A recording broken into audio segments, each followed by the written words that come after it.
Okay, hey everybody online.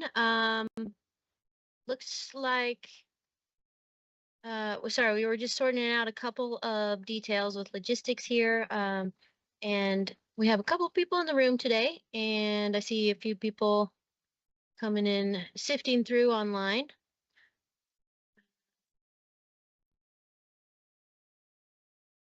All right, so I guess we might as well go ahead and get started. With introductions. I'm Angie Martell, Environmental Planner at PPACG, and we'll go in the room first before we go online.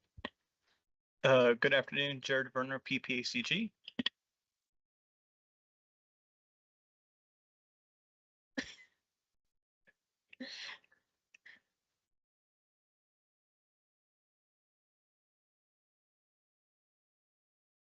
Hi, I'm Azure Hall. I'm an air quality assistant here. Azure is our new our air quality assistant, so I just wanted to let you guys know she's here, and you may be hearing from her for different air quality things. All right, and then we also have. Sorry, I don't want to make you go through the awkwardness as well. Melinda Norris from Peterson Air Force Base Air Quality. Or wait, it's not Space Force Base now, right? Space, okay. All right, so she's in the room, and we have Bryce here. He'll introduce himself in a moment as he's going to give a presentation. So let's go ahead and go online. Amber? Hi, everybody. Amber Mitchell with the Air Pollution Control Division at CDPHE. And Bob? I'm the Environmental Quality Chief at Peterson Space Force Base and Cheyenne Mountain Space Force Station. Hi, and Christine?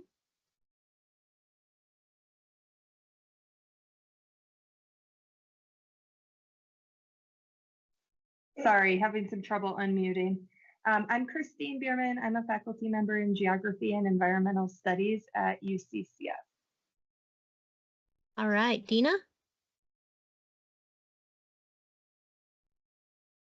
Good afternoon. This is Dina Boytok with Two Roads Environmental here on behalf of PPACG. All right, Matthew. Good afternoon, Matthew Helfant, Senior Transit Planner at Mountain Metro Transit. Cool, and hopefully the rest of the crew shows up to the meeting, maybe late. We have a presentation today from the Colorado Energy Office about the geothermal program. I know this is kind of a I don't know, tangent to air quality. We usually focus on air quality specifically at this meeting, but clean energy is also another aspect of our air quality. So today we have Bryce Carter from the Colorado Energy Office here, and I'll let him introduce himself.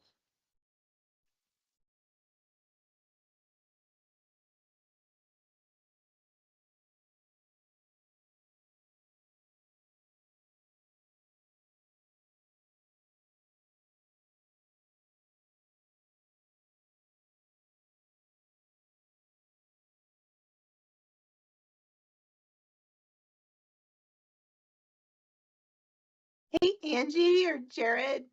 If you can't hear him, we can't hear him either. We are hearing Angie. We're hearing Angie speak from earlier in the call today, so I'm not sure what's going on with the sound or if it's just my computer. Yeah, we're working on it, Dina. We'll start over in just one sec. Hello. Thank you. Can you hear me now? How's that? Can you hear me now? Yes. Yes. Okay. Well, take two.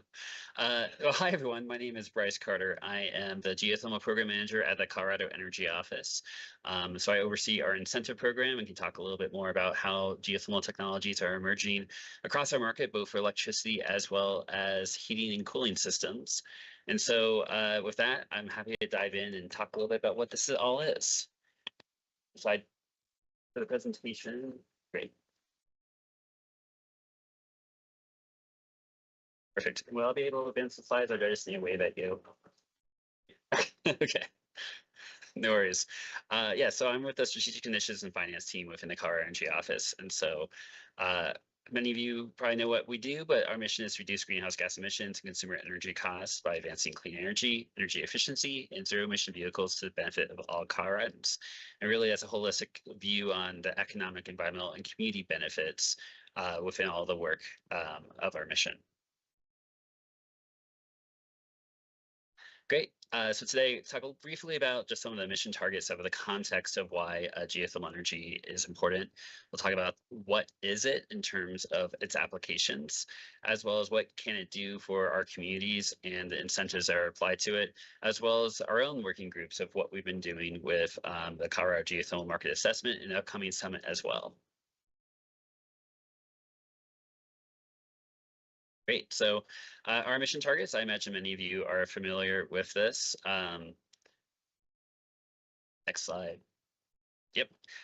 So we have our net zero greenhouse gas emissions by 2050 with our economy-wide targets of 50% by 2030. And so that's an ambitious goal. A lot of work needs to happen for us to accomplish that, as well as our renewable electricity goals of 100% by 2040, which are seen for many of our utilities. We do have a greenhouse gas pollution reduction roadmap, which includes a lot of different considerations, which, again, I'm sure you guys nerd out about this all the time. So appreciate your work. And also we have our gas utility targets. So looking at reducing targets where across our utilities with clean heat plans. And so that's also consideration as we look at non-pipeline alternatives to gas distribution systems. And we'll talk more about that. Thermal energy is a clean heat resource. So that is something that can count toward those goals and those reductions. Okay, so let's dig in. What is geothermal energy?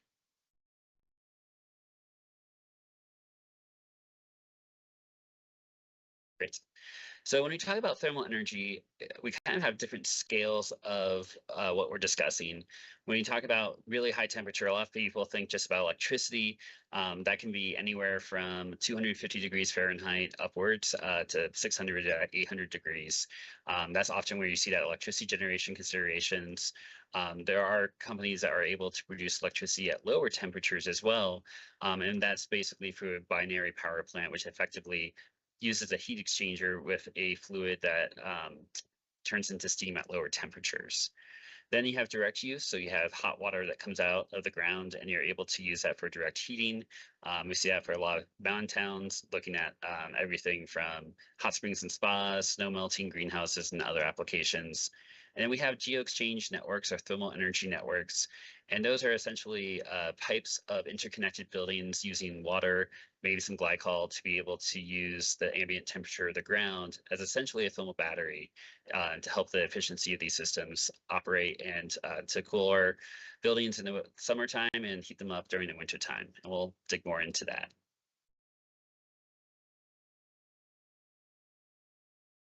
Next slide. Yeah, so and when you talk about heat pumps, you know, many folks, it's pretty straightforward. You think about a refrigerator, it's able to extract the heat from inside the refrigerator. So that's where you feel that heat at your feet when you're at in front of your refrigerator. And then essentially the heat pump can reverse itself for a home. So it can do both heating and cooling. The tricky part, though, is when you have a heat pump that's connected to outside, when it's really, really hot or really, really cold, the system is less efficient, meaning it needs to use more electricity to be able to get to the temperatures that you want to have within the home. And so that's where a ground source heat pump comes into play. The ground being a consistent temperature, often about 55 degrees near surface, you can actually build pipes in the ground. It could be circular pipes like closed loop systems that you see in the middle photo there, or you can even do vertical drilling wells, which is more typical, anywhere from 300, 400, 500 feet. And there are some companies going as deep as 1,000 feet. And the goal is to have as many linear feet of pipe in the ground as possible. So you can essentially use the ground as a heat exchanger to basically extract the heat. So when you have your heat pump, you're pumping that heat into the ground. And then for the summertime to cool down the property. And then during the wintertime, again, you can extract that heat. And what that does for the heat pump is it's working at the most efficient temperatures. Therefore, you're able to save substantial amounts of energy and money in operating the system. And it has a cumulative effect. We saw this with an announcement with Dandelion. They are a ground source heat pump installer, and they partner with Lennar Homes to build 1,500 new homes with geothermal heat pumps in across Denver. And not only is it projected to save their customers tens of millions of dollars, it's also anticipated to reduce peak electric demand by 6 megawatts across all those properties. And so that's actually going to realize savings for the utility as much as customers. This is avoided infrastructure costs as we look to electrifying the grid. The next level of this is as we look at individual buildings, you can actually exchange heat across multiple types of buildings and infrastructure. So when you think about heat producers, data centers, of course, is a big topic today.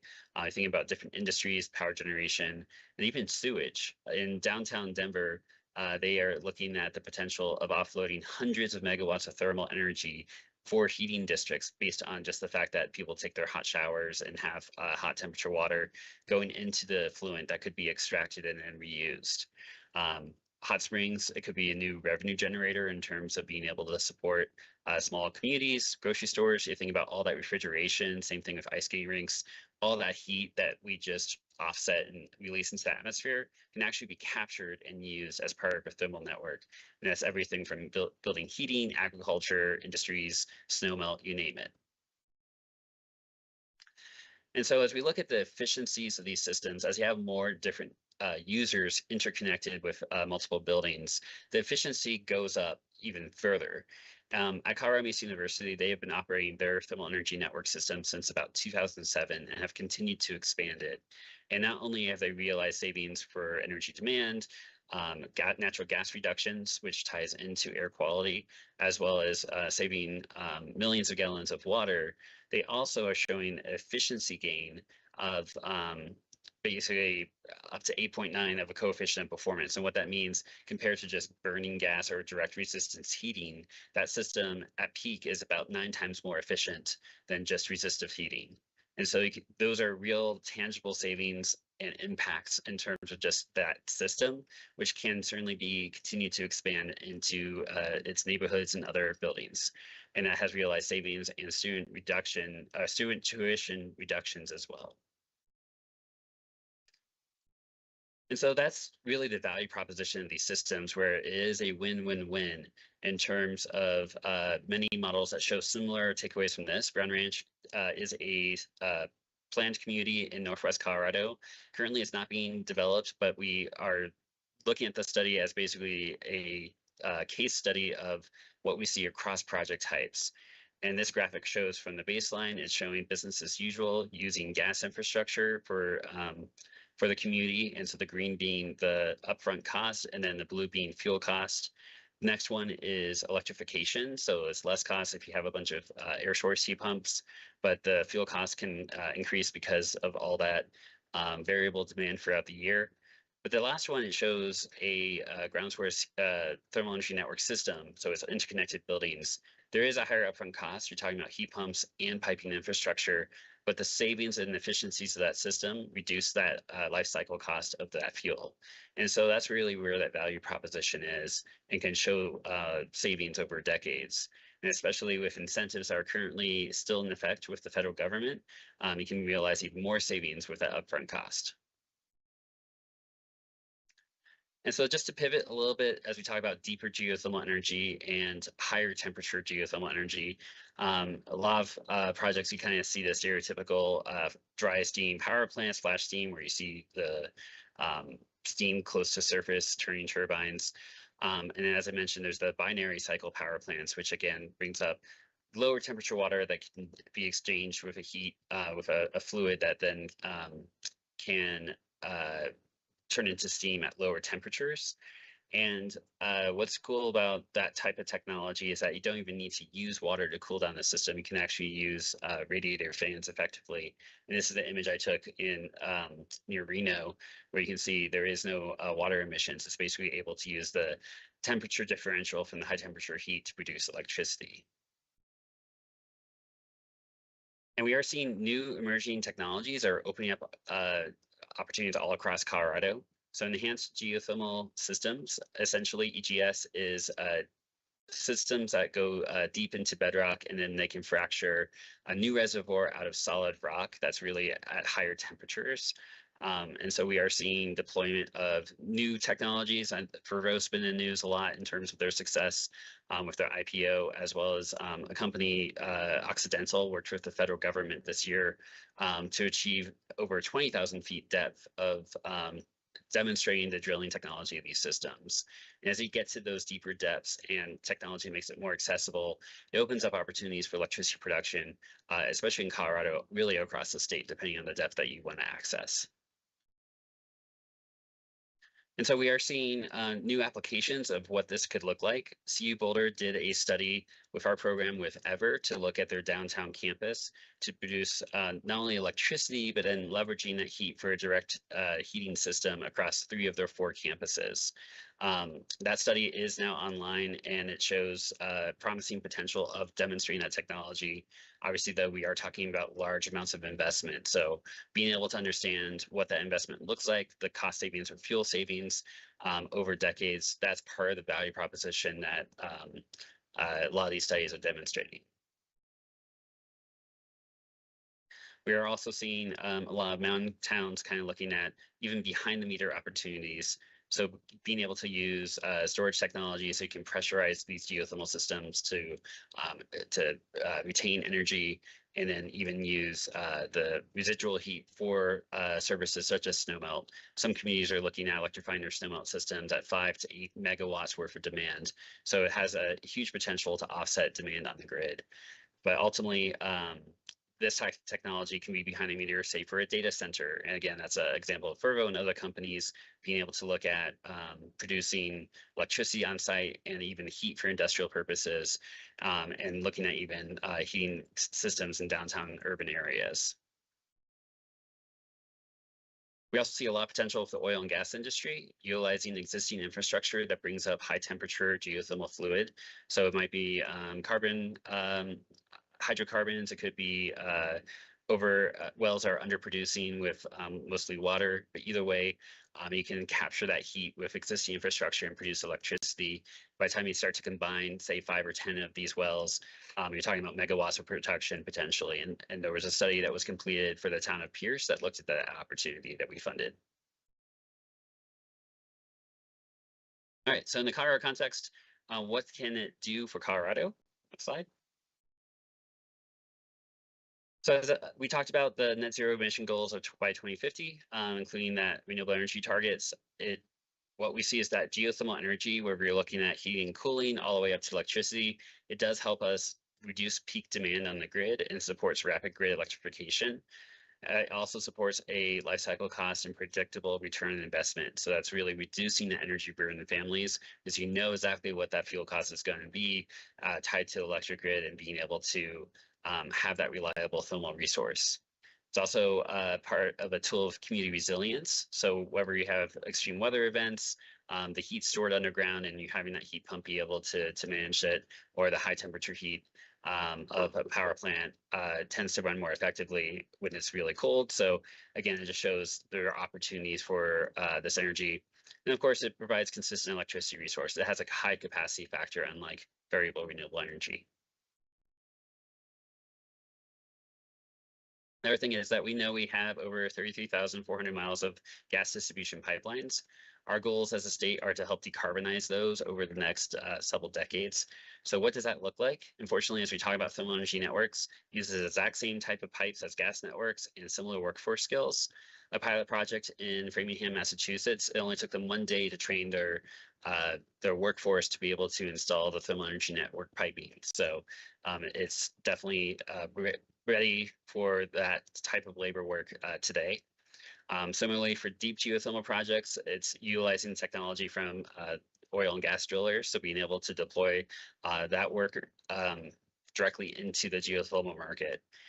Also keeping in mind that, as we look at these systems, long-term career opportunities, as well as the fact that it's keeping energy dollars within the community because of the energy production that's utilized on site.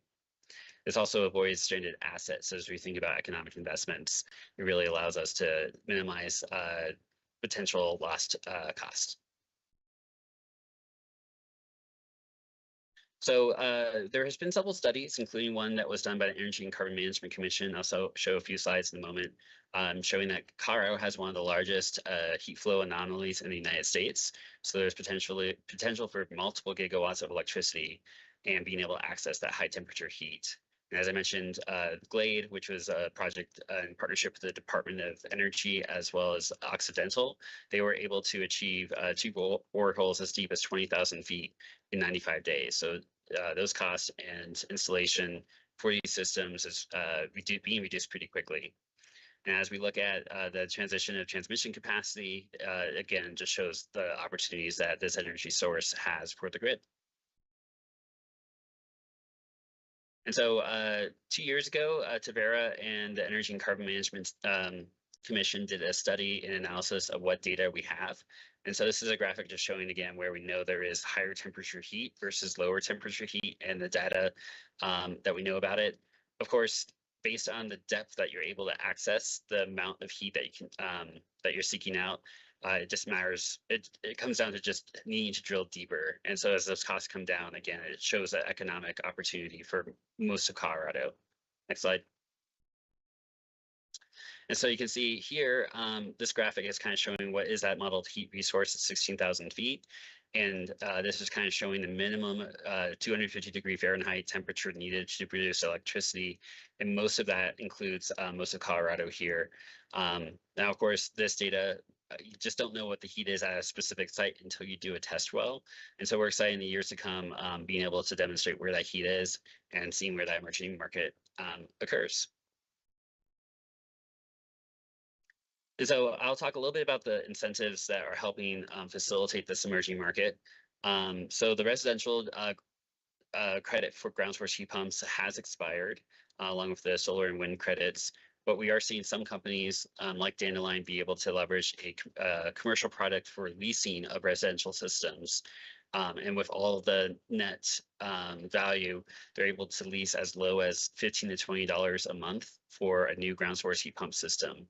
And so we do expect that they'll likely open up the Colorado market with some of those offerings, leveraging all those incentives. So it'll be exciting to see what that means in our context in the market. And then for larger scale projects, we do have an investment tax credit. So whether you're talking about deep geothermal electricity or thermal energy networks, depending on your location, you can leverage up to 30, 40, or even 50% of the investment tax credit for that infrastructure investment. And so when we talk about energy communities, this is the map showing all of the locations that are qualified based on census tract.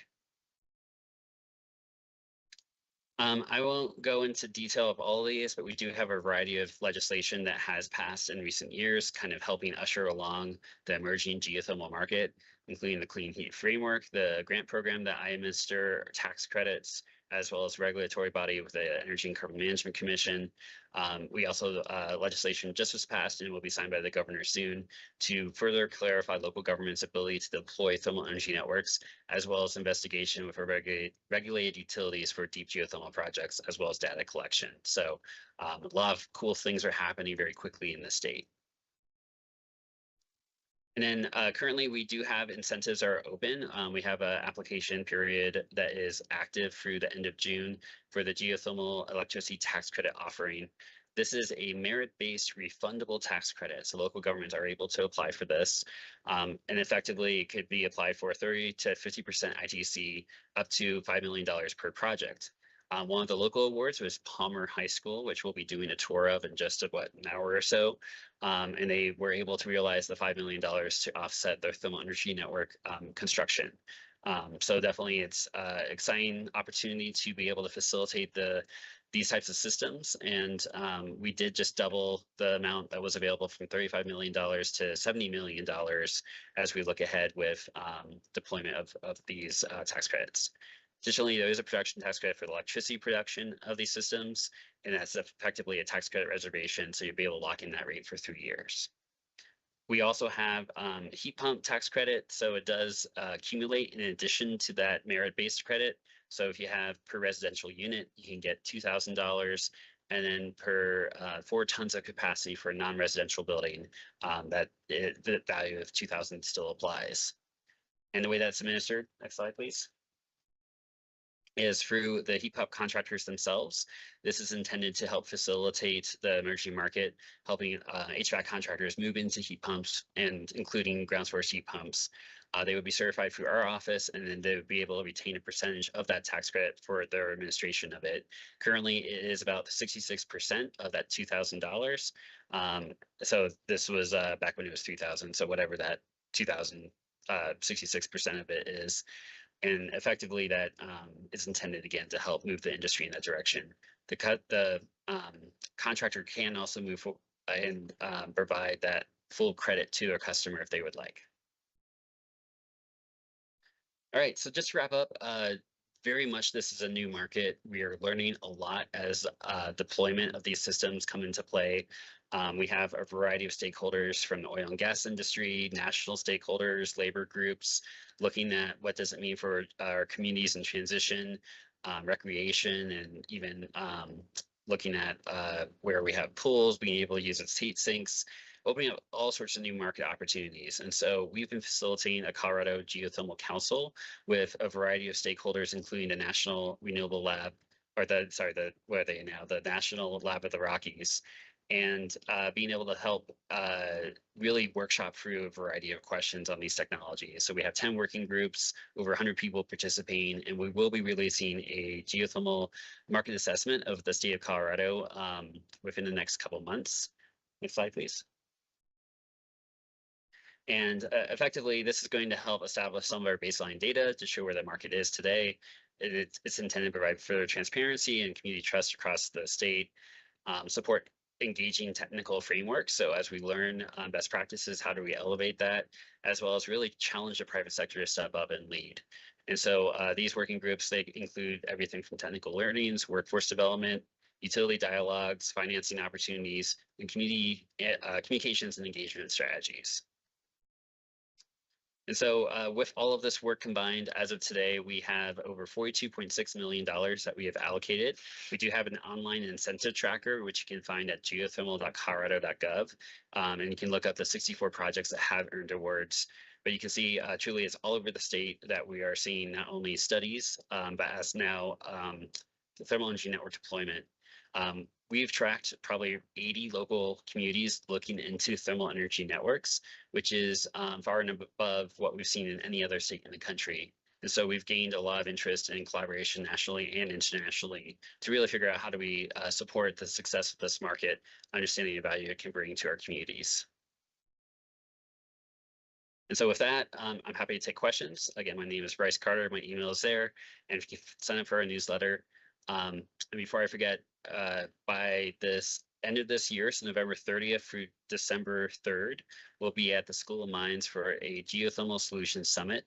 We plan to have folks from all over the country and internationally, as well as all of our local awardees to share their stories and talk about what they've been learning. So we invite everyone to please join us for that event.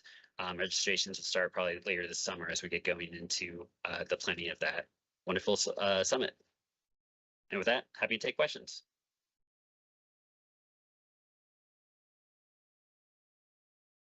I have a few questions, but does anyone else have questions? Online or in the room?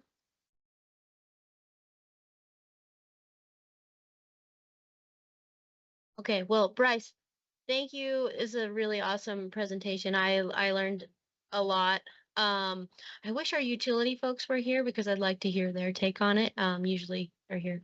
So anyway, we do have this recorded. I'll be sending it out to everyone. So you mentioned sort of I'm very new to geothermal. What looked like resemblance of fracking when you dig deep, and so is there any concerns like similar to those that people have for fracking, where groundwater contamination or anything like that? Yeah, so when we talk about deep geothermal, and we're talking about really 10,000 plus, depending where you go into the solid rock, it's a different value proposition when we talk about fracturing because effectively it's solid rock. You're not drilling for hydrocarbons, and you're using sand and water to be able to create a reservoir out of that solid rock. There can be issues or concerns of seismicity, but the thing I like to emphasize is the technology of where the current market of geothermal has learned from decades of technology and learning and maturation of the oil and gas industry. And so it can be closely monitored. And in fact, someone just told me that the talking point that it's less seismicity than a Taylor Swift concert is what some of my experience. But once certainly the reservoir is completed, it is can be maintained at stable pressures and everything else and all that. And then similarly, as you get closer to the surface, there's similar safeguards when we talk about casing and protecting groundwater and making sure that there's no contamination. Cool. Thank you. Also, when this may be a dumb one, but we know how There are dumb no dumb questions. questions. That's right. There's not supposed to be. So when you're digging that deep to install this, you mentioned 16,000 feet at one point. How do you do long-term maintenance on something like this? Yeah, I mean, there's various ways to deploy a technology. I'm not the most well-versed in terms of how that's applied from the oil and gas industry, but certainly there's a lot of monitoring that is able to look at exactly the pipeline infrastructure, its integrity, what type of subsurface characterizations are there any fractures or anything, especially utilizing fiber optics. There's basically high resolution mapping that can be done. And so certainly, I think the average oil and gas well in Colorado is like 8,700 feet. So this is emerging as we go deeper. Certainly there have been wells that have gone that deep before as we look at 15 to 20,000. But we are seeing advancing technology that makes it easier to dig quicker at those depths. So that depth isn't really a new thing. Not necessarily. I mean, the deeper you go, the more expensive it is, of course, and it can be tens of millions of dollars just to drill one hole. So really, the new development that we're seeing with the industry with companies like Fervo, and they've just gotten the news a lot, is the fact that they're able to drill much quicker to depth. Or in the case of Occidental, with their whether it was 50 days for the 2 boreholes, that's relatively new. Of what used to take many months, now it's looking at a month or 2, and you can imagine the savings that realizes. And when you are looking at the value proposition of heat and you don't necessarily have a fuel cost, it changes certain paradigms. Because once you invest that well, then you're able to pull up the heat. Of course, there is still risk, and so we don't know what's down there until we know. And so there was a recent federal application process where they are supporting test wells to demonstrate where the heat is. So we're hoping in Colorado we'll see a few of those so we can demonstrate that. And we'll start to make that map where we saw the heat map kind of higher resolution and see what those opportunities are. But just to highlight, that's for electricity.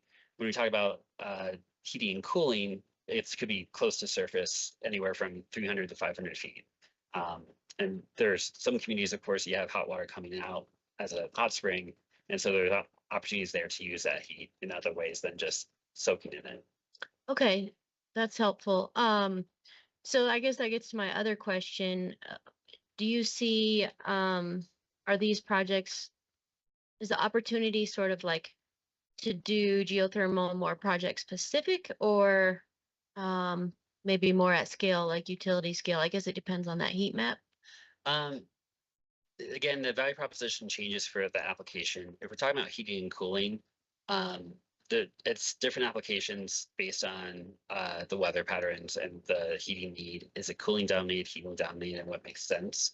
What we do know is as you have a more urban area and you have more users, the diversity of that system makes it run more efficiently, which means the cost savings can be realized over time. And especially when you have external heat sources, so a data center, wastewater stream that needs to cool down effluent, those can balance out that system, especially during winter months, to utilize what it would otherwise be a wasted thermal resource.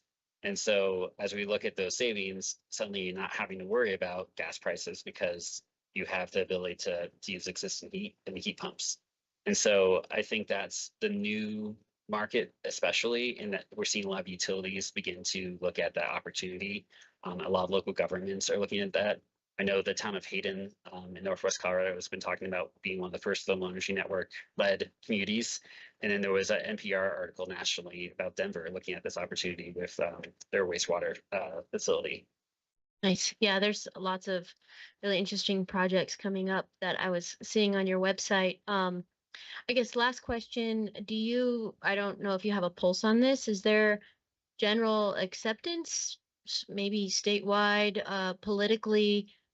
I've seen a lot of supportive bills coming out, but do you feel like there's general acceptance, or are you getting pushback? And if you are, where is that pushback?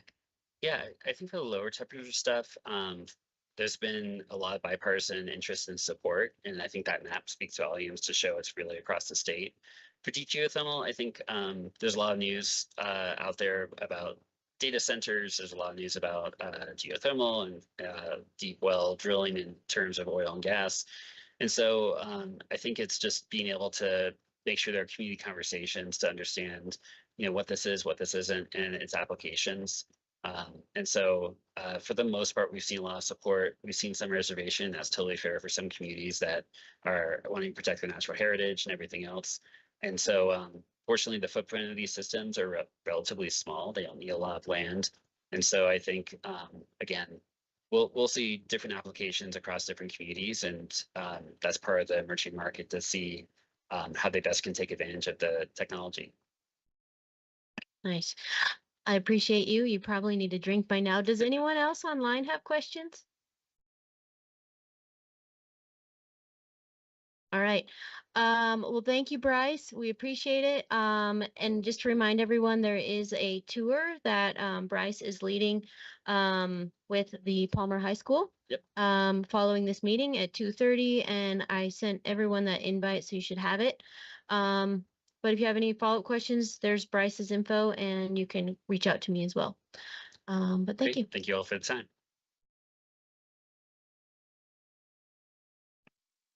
All right. We will move then to our next item, and Bryce, you're welcome to stay or whatever you want. And the next item is our 2026 Intermountain West Ozone Exchange. So we briefly mentioned this at our previous meeting. And here is the project website. So PPACG is working with the North Front Range MPO to host this 3-day conference about ozone science and different attainment challenges associated with that. It's specific to the Intermountain West states, but of course anyone is welcome to join.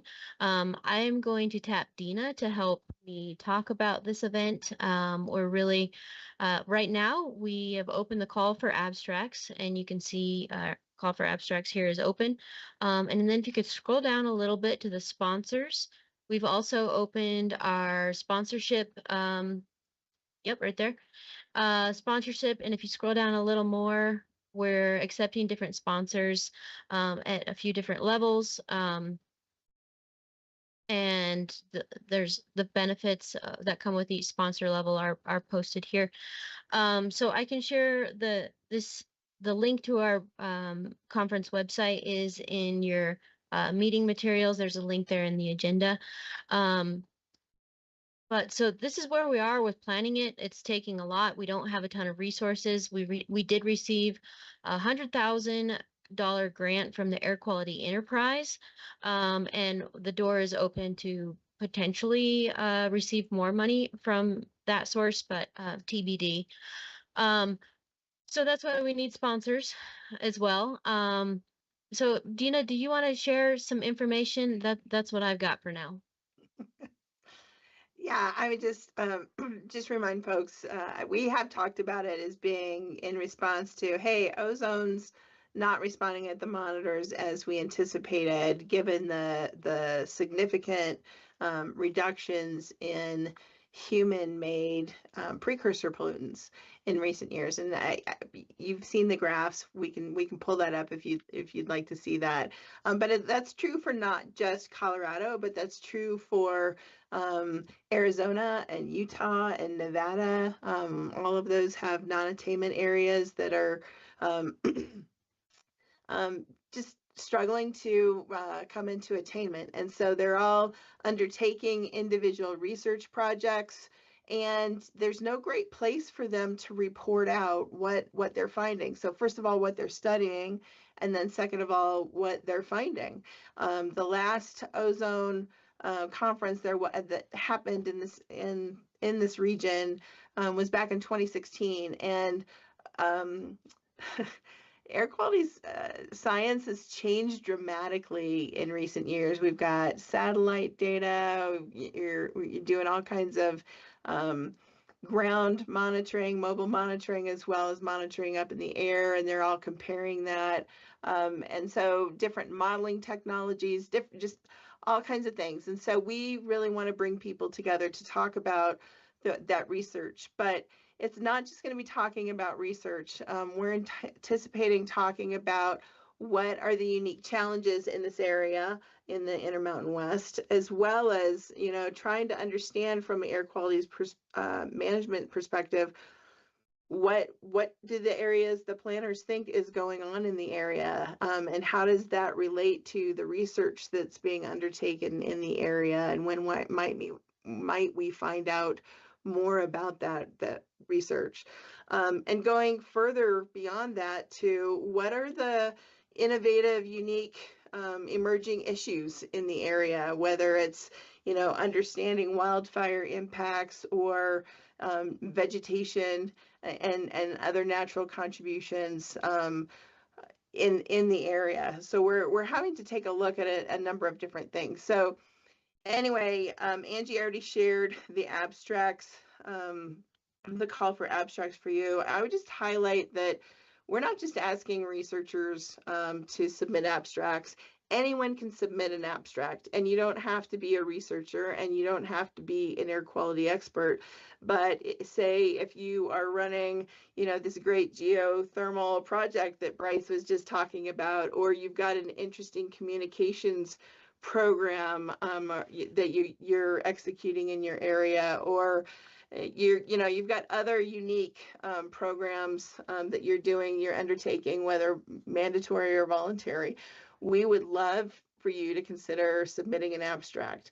Other things that you can do to help us out are share the communications that we're pushing out about this conference with your network and talk it up. Identify research that you think is interesting, and perhaps researchers that we should be inviting to present, or people and stakeholders that we should be inviting to attend.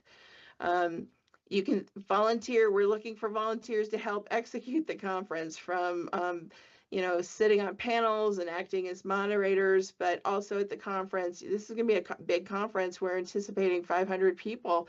We need people to man registration and roundtable discussions that we're planning on holding. And then post-conference, we're planning on putting together a report that kind of summarizes the findings that came out of the roundtable discussions that we're having with community organizers and air quality experts and environmental groups and industry and all of the people in between. So we're looking for all kinds of support. In addition, we'd love for you just to consider attending the conference. If Angie hadn't mentioned already, it's October 26th through 28th. We're working very hard to keep the registration costs pretty low. We don't have a final estimate on what that is, because we have this opportunity to seek additional funding from the Air Quality Enterprise. But Angie can talk a little bit more about where she thinks the registration fees are going to be. We're trying to keep it very reasonable so we can get people to this conference, so we can hold dialogue between people with different opinions. So that's what I had to share, and happy to talk more. We do have if you want to know more, or you think somebody else might want to know more, we do have a town hall scheduled on June 3rd from 6 to 7 p.m. And we can get you details on how to register for that if you'd like to hear more about it or hear what questions people are submitting to us and how we're responding. Thank you, Dina. Yeah, and the information to sign up for that June 3rd town hall is on this conference website. But I can send that out as well in case you would like to take another look at it. But I want to echo one thing that Dina mentioned, which is that we are looking for folks to help us day of volunteers to help with manning registration or whatever it may be. We just we're pretty shorthanded on this. So if you want to attend the conference and you want to help out, I think we can definitely talk about that. So any questions on the conference or anything like that?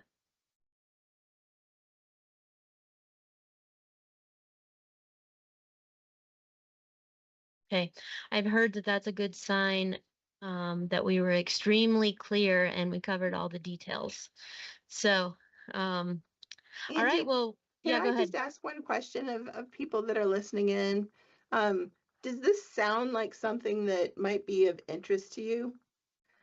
Can anybody just raise their hand and say yay or nay?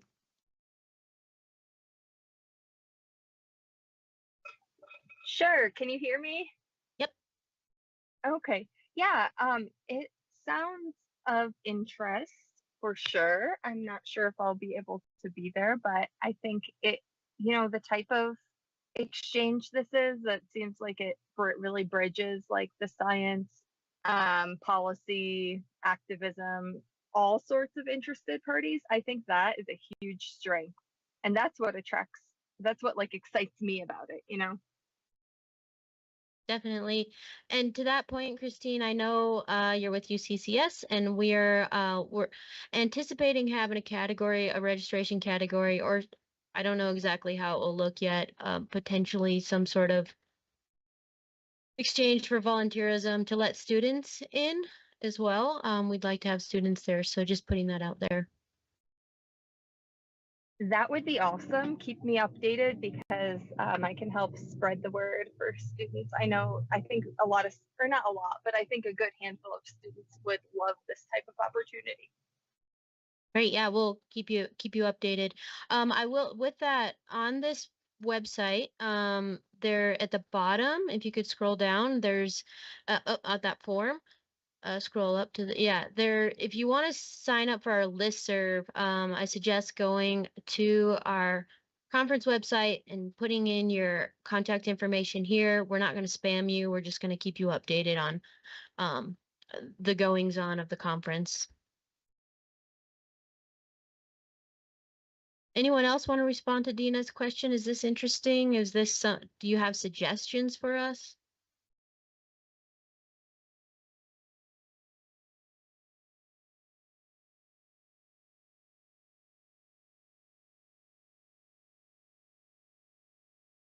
Okay. Any other questions for the group, Dina? No, not at this time. I think we'll be continuing to talk more at future meetings and finding ways to better engage this group. Thank you. Great. Thank you, Dina. And thanks everyone. Go ahead. Somebody. I was just trying to find that form and I'm on my phone taking this meeting, so maybe that's the problem. But I wasn't finding it, so I just wondered if you could email that page out maybe to the group, or if it's in the meeting notes or anything. Yeah, I can send a follow-up. I'll send a follow-up after this meeting with Bryce's slides, and I'll include the link to the conference page as well. Awesome. Thank you so much. Thank you. All right. Well, as a reminder, we'll be heading over to the Palmer High School for the geothermal tour. And if you need the invite, it is in your meeting materials, but feel free to email me if you need that right now. Otherwise, we'll see you over there at 2:30. And that's it, unless there's any last questions. Okay, Thank you. thanks, everyone. Thank you. Bye. Bye.